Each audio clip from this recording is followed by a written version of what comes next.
नमस्कार नीलादेश media live को स्वागत करुछि मुआली भारती। गंगपुर पहाड़ उपरे विराजमान मर्यादा पुरुषोत्तम प्रभु रघुनाथ जीउंकर प्रसिद्ध मंदिर रे लाम लल्लांकर प्राण प्रतिष्ठा उत्सव अनुष्ठित हो जाइछि।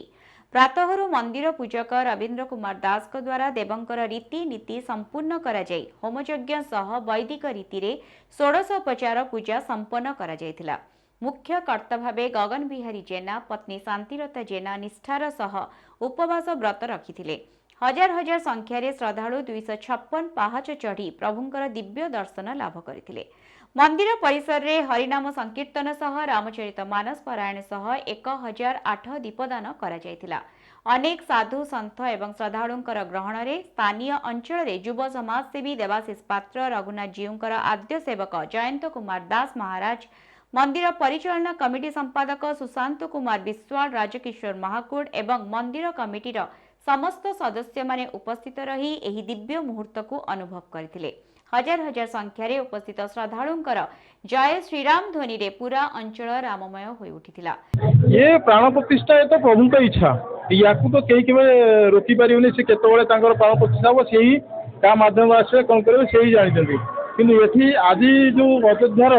भव्य मंदिर श्रीरामकर भव्य मंदिर श्रीरामकर प्राण प्रतिष्ठा होती ये आम मंदिर सहित गोटे संजोग रही कहीं दीर्घ 45 वर्ष पूर्व जे आम अंचल जयदा ग्राम से जयंत कुमार जेना पूरी दंड पड़ जाऊे से प्रभु श्रीराम स्वप्न कहले जे तू एत बाट कहीं आसुच मु तो सही जगह अच्छी तुम अंचल अच्छी सी ये आसी कथा कहीं विश्वास करन कि सी आसिक आदिवासी मानक मेल कर पहाड़ में खोजाखोजी कले खोजाखोजी कर श्रीरामकर मूर्ति पाई राम लक्ष्मण सीता हनुमान मूर्ति पाई से दिन सी गोटे छोटिया आस्थान करके मकर जेहेतु आदिवासी मानक नहीं तेणु आदिवासी मानक नहीं मकर संक्रांति गोटे मेला करुले से मेला कर अंचल सब बुद्धिजीवी मान संजोग है संजोग है से चिंता कले प्रभु का विग्रह स्थापन करेंगे तेणुक गोटे मंदिर परिकल्पना है। आज हूँ जेहेतु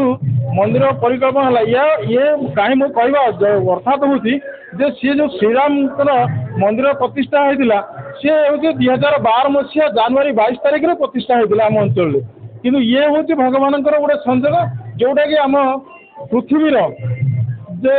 पृथ्वीर प्रसिद्ध हूँ भारतवर्षर श्रेष्ठ अयोध्यार जन्मभूमि रामंकर आज हूँ विग्रह प्रतिष्ठा होती किंतु या पूर्व आमर ये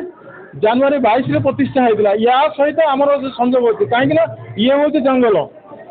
रामंकर वन विहार कौन जगह वन ना ये भली मंदिर भी कौन जगह ना तेणुक ये से वन विहार कर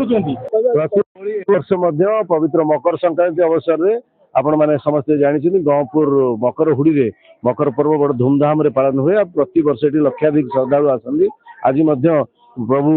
रघुनाथ मंदिर में प्रबल जन समागम हो प्रसाद सेवन व्यवस्था रही आप जानते यहाँ आम अंचल गोटे आध्यात्मिक स्थली और यहाँ उपासना स्थली कहुपर तेणु मुझे अनुरोध करी आम लोकप्रिय सरकार श्रीयुक्त नवीन पट्टनायक महोदय को ओडिशा लोकप्रिय मुख्यमंत्री अनुरोध करी अंचल टे विकास क्षेत्र में पर्यटन स्थली हिसाब से घोषणा करा अंचल विकास एवं पर्यटन क्षेत्र में आगू नापी सरकारी सहायता निहत। आज रामलाल प्रतिष्ठा दिवस इसलिए आमर ये रघुनाथ जी मंदिर में पूजा अर्चना करें घरे कलश बसैकी दीप मूर्ज पकईकी पूजा करूँ आम मन भी बहुत खुशी अच्छी ये प्राय 5000 भक्त समागम अच्छी प्राय सब भक्त ये दीप लगा। गंगपुर रघुनाथ जीउंक पीठरू गतिकृष्ण भूयांक रिपोर्ट नीलादृश्य मीडिया। एभली खबर पाइबा आम चैनल को लाइक शेयर और सब्सक्राइब करंतु। नमस्कार।